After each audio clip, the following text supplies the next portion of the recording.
श्री स्वामी समर्थ. गुरुर्ब्रह्मा गुरुर्विष्णू गुरुर्देवो महेश्वरः. गुरुसाक्षात परब्रह्म तस्मै श्री गुरवे नमः. ज्या ज्या ठिकाणी मन जाय माझे, त्या त्या ठिकाणी निजरूप तुझे. मी ठेवितो मस्तक ज्या ठिकाणी, तेथे तुझे सद्गुरु पाय दोनी. अनंत कोटी ब्रह्मांड नायक राजाधिराज योगीराज, अक्कलकोट निवासी सद्गुरु श्री स्वामी समर्थ महाराज की जय. अवधूत चिंतन श्री गुरुदेव दत्त. श्री स्वामी समर्थ. सर्व स्वामी भक्तांना माझा नमस्कार. आज हा व्हिडिओ विशेष कारणासाठी घेऊन आलेलो आहे. तो म्हणजे अनेक लोकांचे मला प्रामुख्याने प्रश्न येतात, गुरुजी आम्ही स्वामींची एवढी सेवा करूनही स्वामी आमची का परीक्षा पाहतात, आमच्या जीवनामध्ये नक्की का दुःख आहे. तर प्रामुख्याने स्वामी आपल्या भक्तांची का परीक्षा पाहतात ते मी आज आपल्याला या व्हिडिओच्या माध्यमातून सांगणार आहे.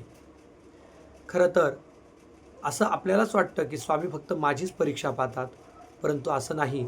स्वामी प्रत्येक भक्ताची परीक्षा पाहतात, कारण प्रत्येक भक्ताची परीक्षा पाहणं हा स्वामींचा स्वभावच आहे. कारण त्या परीक्षेमागे भक्ताचं कल्याण स्वामींनी लिहिलेलं असतं. प्रामुख्याने एकदा चोळप्पा महाराजांची आणि अनेक सेवेकरांची स्वामींनी अशी परीक्षा पाहिली होती आणि एक विचित्र लीला दाखवली होती. तर ते मी आज आपल्याला सांगणार आहे. शेवटपर्यंत हा व्हिडिओ आपण नक्की पहा. प्रामुख्याने चोळप्पा महाराज हे स्वामींचे अत्यंत निस्सीम भक्त होते. स्वामींवर भरपूर प्रेम करायचे, स्वामी त्यांच्यावर प्रेम करायचे. त्याचप्रमाणे चोळप्पा महाराजांच्या आर्थिक परिस्थितीचा परिणाम कधीही त्यांनी स्वामींच्या सेवेमध्ये होऊ दिला नाही. एकदा काय झालं, स्वामींची सेवा करत असताना स्वामींचं त्यांच्यावरचं वाढणारं प्रेम पाहून अनेक सेवेकरांच्या मनामध्ये चोळप्पा महाराजांविषयी द्वेष निर्माण होऊ लागला. प्रत्येकाला वाटत होतं मीच स्वामींचा श्रेष्ठ भक्त आहे. परंतु स्वामी हे अंतर्ज्ञानी असल्यामुळे, स्वामी ब्रह्मांड नायक असल्यामुळे, स्वामी साक्षात परब्रह्म असल्याकारणाने प्रत्येक भक्ताच्या मनामध्ये काय चाललं आहे हे स्वामींना चांगलंच माहीत होतं. एकदा काय झालं, चोळप्पा महाराजांच्या घरामध्ये सर्व भक्तगणांची गर्दी झाली होती स्वामींच्या दर्शनासाठी. तेव्हा प्रत्येक भक्ताला असं वाटू लागलं स्वामी माझ्यावरच जास्त प्रेम करतात, माझ्यावरच जास्त कृपा करतात आणि मी स्वामींचा जवळचा आणि प्रिय भक्त आहे. तर प्रत्येकाच्या मनातील भाव स्वामींनी ओळखून घेतला आणि स्वामींनी भक्तांची किंवा आपल्या शिष्यांची परीक्षा पाहण्यासाठी एक अशी लीला केली. सर्वजण स्वामींच्या जवळ बसले होते. दुपारची वेळ होती. स्वामी अचानक उठले आणि चोळप्पा महाराजांच्या घरामधून बाहेर पडले आणि भर भर भर भर रस्त्याने चालू लागले. स्वामी पुढे, त्यांच्या मागे चोळप्पा महाराज आणि त्यांच्या मागे सर्व स्वामी भक्त परिवार. प्रत्येक स्वामी भक्तांना असा प्रश्न पडू लागला, स्वामी नक्की चाललेत कुठे, स्वामींच्या मनामध्ये नक्की काय आहे आणि स्वामी आज असे का वागत आहेत. कोणाला समजेन असं झालं. आणि स्वामींचं चालणं म्हणजे प्रत्येक भक्तासाठी एक शर्यतीचाच विषय होता. कारण स्वामींची चाल म्हणजे अत्यंत चपळ होती. स्वामी भर भर भर भर पुढे चालू लागले, मागे चोळप्पा महाराज चालू लागले आणि प्रत्येक स्वामी भक्त आपसामध्ये चर्चा करू लागला, आज नक्की स्वामींना काय झालं आहे, स्वामी कोणाशी काहीच बोलत नाही आहेत आणि असं भरभर कुठे चाललेले आहेत. पुढे चालता चालता दुपारची वेळ झाली होती. भरपूर ऊन झालं होतं. पायाला चटके लागू लागले. पाणी पिण्याची व्यवस्था नव्हती. त्यामुळे स्वामींमध्ये आणि भक्तांमध्ये वाढतं अंतर होऊ लागलं. म्हणून अनेक सेवेकरी मागेच थांबले. परंतु चोळप्पा महाराज हे स्वामींच्या सोबतच चालू लागले.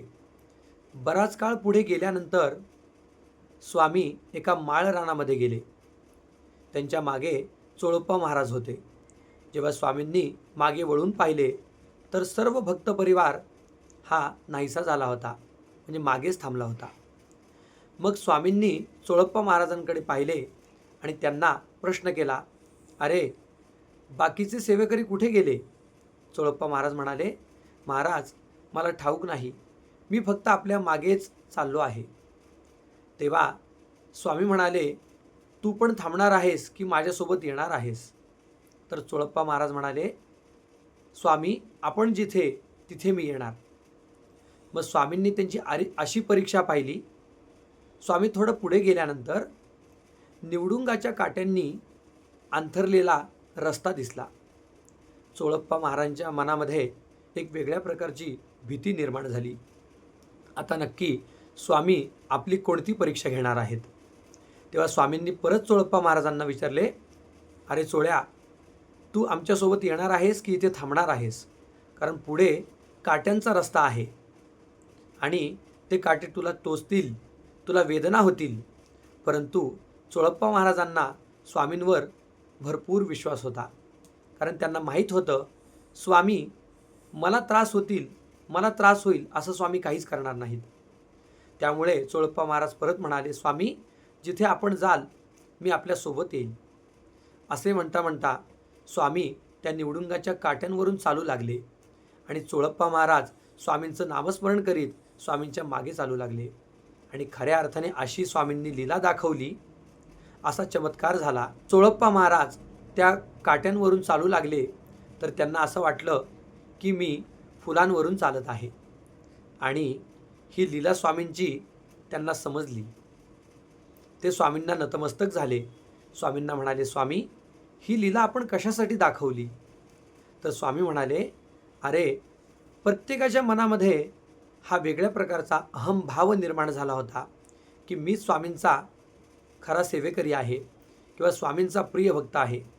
परंतु मी जी ही भक्तांची परीक्षा घेतली याच्यामधून मला समजलं की नक्की माझा प्रिय भक्त कोण आहे आणि माझा सच्चा भक्त कोण आहे. त्याचप्रमाणे स्वामी भक्त हो, स्वामी जेव्हा आपल्या आयुष्यामध्ये वेगळ्या वेगळ्या प्रकारचे दुःख निर्माण करीत असतात किंवा वेगळ्या प्रकारच्या समस्या निर्माण होत असतात, तेव्हा ती स्वामींची विशिष्ट प्रकारची लीला असते आपल्याच कल्याणासाठी.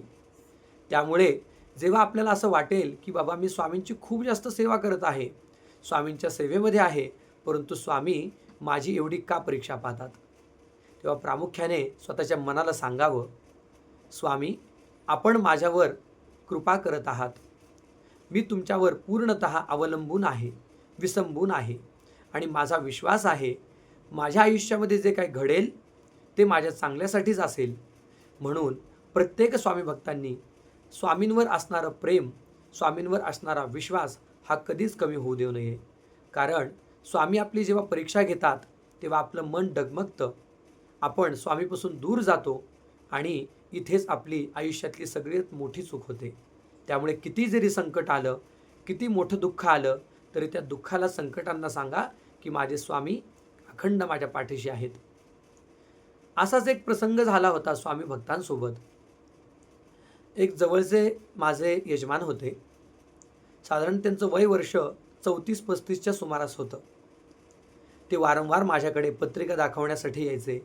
म्हणायचे, गुरुजी माझं वय आता 34-35 झालेलं आहे, परंतु माझा विवाह जमत नाही, माझी नोकरी चांगली नाही, माझ्या मनासारख्या कोणत्याच गोष्टी घडत नाहीत, मी नक्की असं काय पाप केलं आहे? तर मी त्यांना वारंवार एवढंच सांगायचो, तुम्ही फक्त स्वामींची सेवा करत राहा, स्वामी नक्कीच तुमच्या जीवनामध्ये आनंद आणतील. तर शेवटी ते सेवा करून करून कंटाळले आणि एक दिवशी मला म्हणाले, गुरुजी आता मी स्वामींची सेवा करणं कमी करणार आहे, कारण आता मी सगळं काही करून थकलोय, तरीही माझ्या इच्छित मनोकामना पूर्ण होत नाहीत. आता 34-35 म्हणजे माझं अर्ध आयुष्य इथे गेलं असं मला वाटत आहे. अजून माझा विवाह नाही आहे, कधी माझा विवाह होईल, कधी मला संतती होईल आणि कधी माझं घर होईल? तर त्यांना मी एकच आश्वासन दिलं, तुमच्या मनामध्ये असा एक भाव आलेला आहे की मी स्वामींपासून दूर जावं, तर स्वामी तुम्हाला नक्की लीला दाखवतील. आणि तसंच झालं.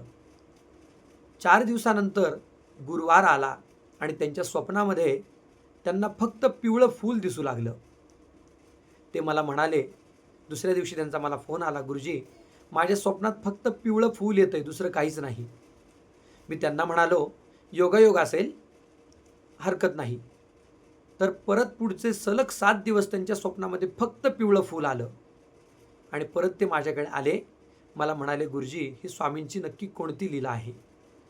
तर त्यांना मी सांगितलं, प्रामुख्याने पिवळा रंग हा स्वामींना अत्यंत प्रिय रंग आहे किंवा पिवळा रंग हा गुरुतत्वाकडे आपल्याला नेतो.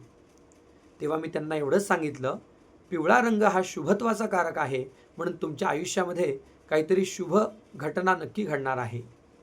आणि तसेच झाले. त्यांना सांगितलं, स्वामींना नतमस्तक व्हा, स्वामींची क्षमा मागा आणि स्वामींना प्रार्थना करून सांगा, स्वामी मी चुकलो. आपण जी लीला दाखवत आहात, आपण जी माझी परीक्षा घेत आहात, त्याच्यामागे नक्कीच काहीतरी कारण असावं. स्वामींची त्यांनी प्रार्थना केली, स्वामींची क्षमा मागितली आणि खरंच स्वामींची लीला एवढी अगाध आहे. पुढच्या 2 महिन्यानंतर त्यांचा विवाह झाला. पुढे 6 महिन्यानंतर त्यांना खूप चांगली नोकरी मिळाली. पुढे 2 वर्षानंतर त्यांना संतती झाली आणि त्यांचा परदेश गमनाचा योग आला. आज ते परदेशामध्ये आहेत, परंतु स्वामींची जी सेवा आहे ती तिथे राहून उत्तम प्रकारे सेवा करतात. वारंवार माझ्या संपर्कामध्ये असतात. म्हणतात, स्वामींची सेवा जी आपण करतो किंवा स्वामी आपल्याकडून जी सेवा करून घेतात ती खरंच आपण कधीही आपल्या मनामध्ये जर असा भाव निर्माण झाला की स्वामी माझी परीक्षा घेत आहेत, परंतु म्हणाले गुरुजी 33-34 वर्षापर्यंत माझं काहीच नव्हतं, परंतु आता माझं वय वर्ष 37 आहे. स्वामींनी माझा विवाह करून दिला, स्वामींनी मला उत्तम नोकरी प्राप्त करून दिली आणि स्वामींनी मला परदेशामध्ये पाठवलं. तर ही सगळी स्वामींची लीला आहे. त्यामुळे स्वामी भक्त हो, जेव्हा आपल्याला आयुष्यात असं वाटत असेल की स्वामींनी माझ्या आयुष्यामध्ये काय आणून ठेवलेलं आहे किंवा मी काय एवढं दुःख भोगीत आहे, तेव्हा स्वतःच्या मनाला आवर्जून सांगा की स्वामी माझ्यासाठी जे काय करतील ते नक्कीच माझ्या भल्याचं असेल आणि माझ्या चांगल्यासाठी असेल. त्यामुळे कधीही वाईट प्रसंग आयुष्यामध्ये आला तर डगमगून जाऊ नका. स्वामींवरचा विश्वास आणि स्वामींवरची असणारी आपली भक्ती आणि श्रद्धा अखंड कायम ठेवा. स्वामी नक्की आपल्या पाठीशी आहेत. श्री स्वामी समर्थ.